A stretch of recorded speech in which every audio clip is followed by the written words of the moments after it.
Outgoing Revenue Secretary Tarun Bajaj has made simplifying capital gains tax almost a war cry. We can sympathize with his call. Let's just take a look at the bunch of rates we now have. First, definition of what is long-term differs from asset to asset. It's over 1 year for equities, over 2 years for REITs, and over 3 years for debt.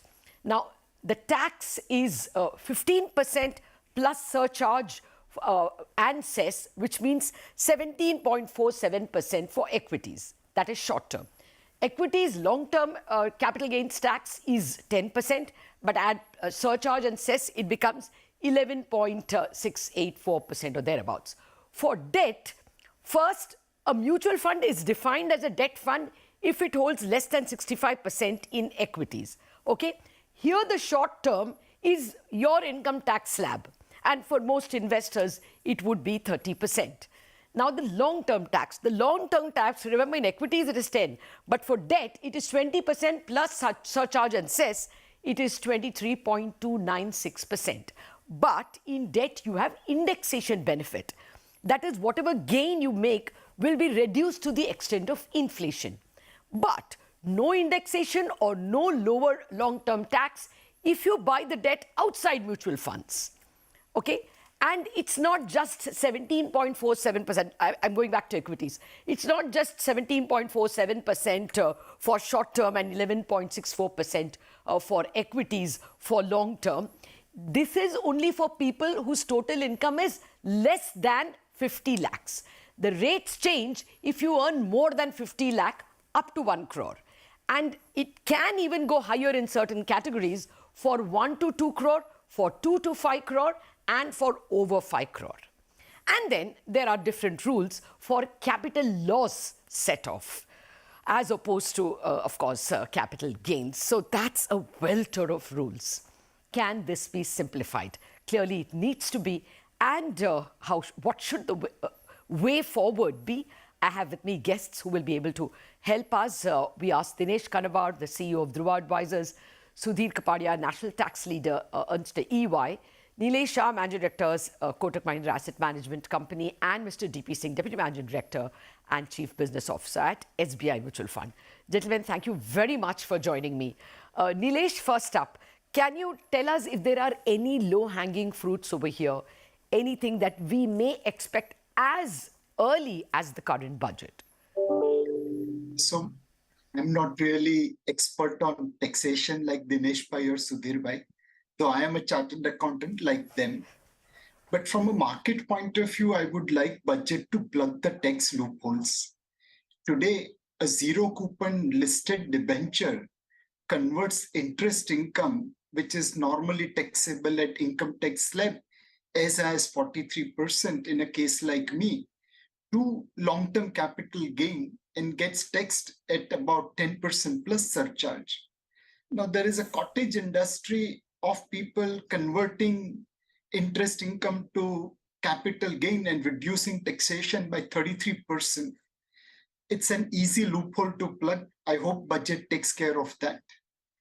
The second loophole to plug is ULIP versus mutual fund. In mutual fund, when you move from debt to equity or vice versa, you end up paying short-term or long-term capital gains tax.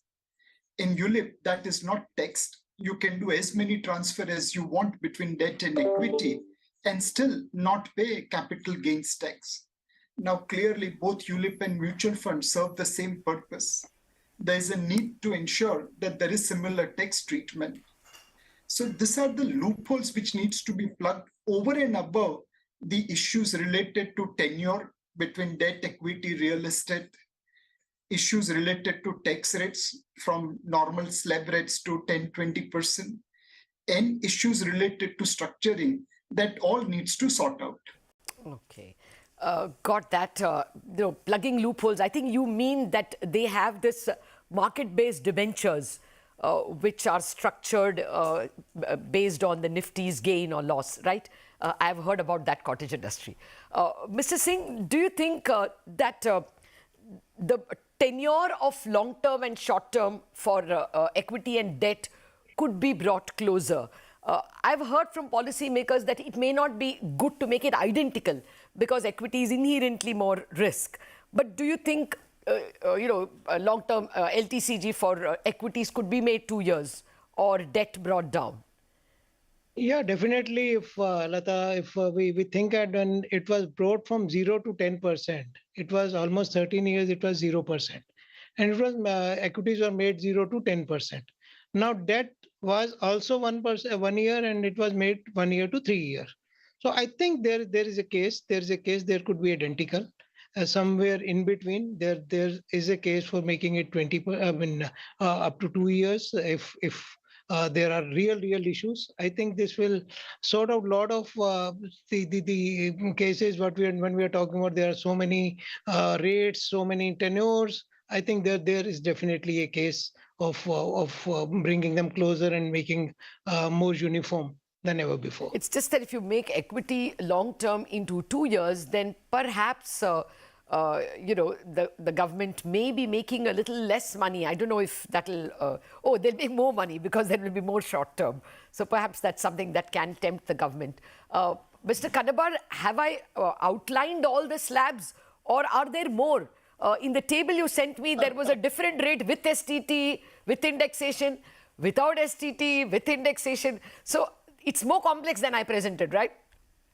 Well, it is, Lata, and it's veritable nightmare for advisors because you need a chart before you can really advise a client. So let me make two comments. First, for example, you mentioned about equity and you mentioned about no indexation, but then you have a cost rebase of 31st January 2018.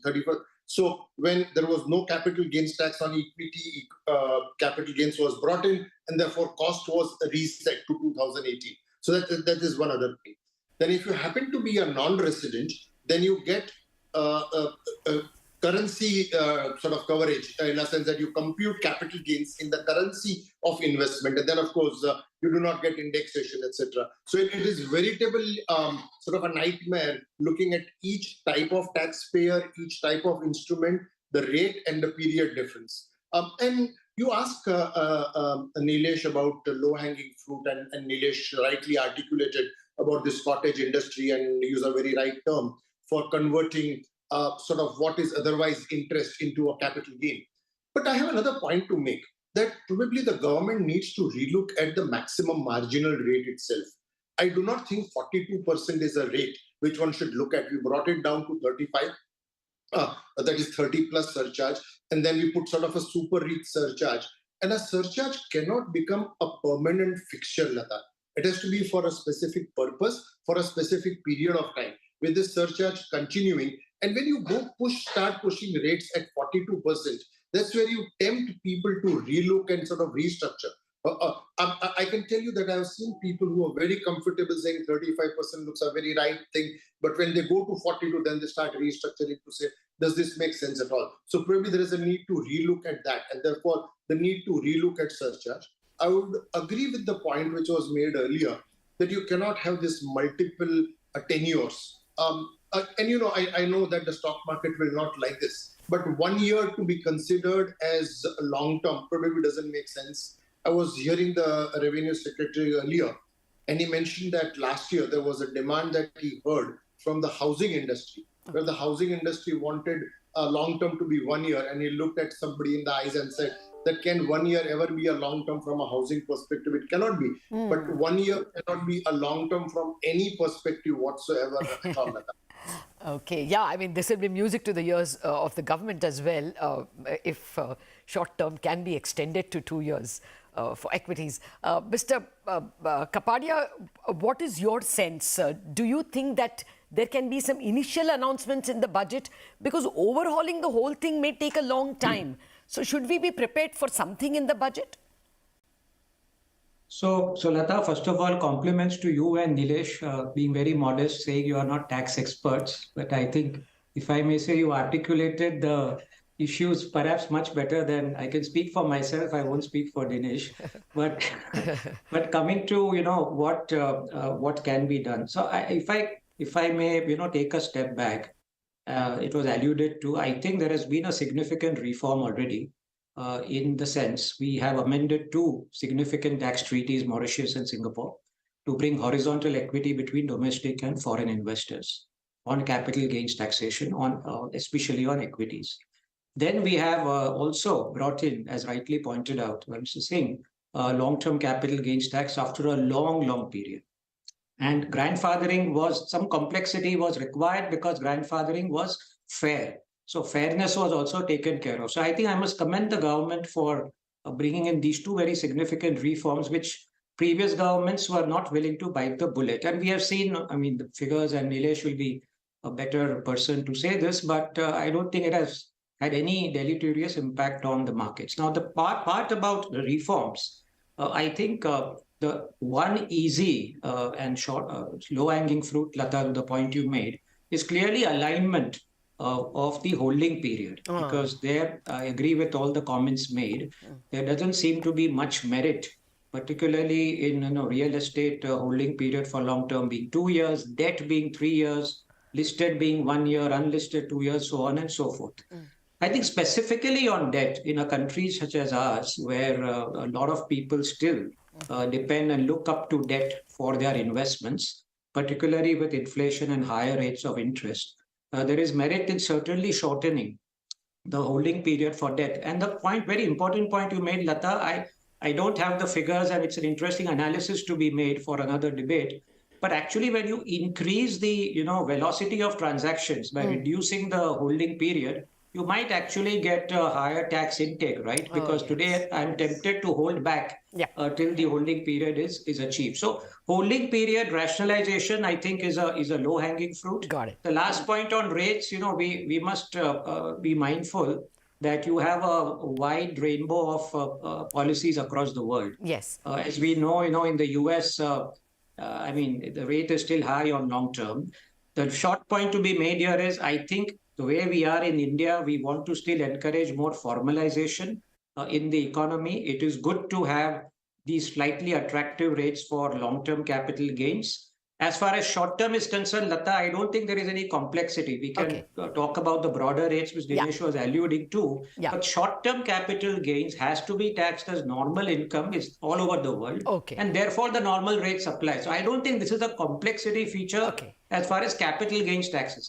Yes, Mr. Kapadia, I have to go into a break, but there are lots more questions on why should you get a tax benefit only if you buy debt through mutual fund and not if you buy outside, as well whether the tenures of short and long term for debt and equity need to be brought closer, equated. All those questions after the break to my guests.